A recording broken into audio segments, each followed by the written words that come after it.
Поклонники снова завалили их своими сообщениями, что канистры с пивом и аэрозольные баллончики в костре смертельно опасны.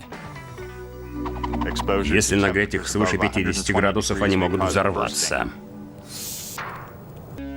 Это может случиться и с вами.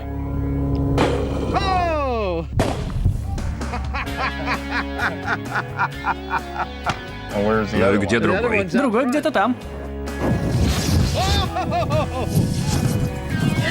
Да! Просто класс! Именно ради этого разрушители встают с постели по утрам. Боже, это же второй не лучше первого. Он все еще летает. Просто удивительно. Поразительно. А как же наш миф? Смертельны ли эти шутихи? Моя бровь на месте? Некрасиво.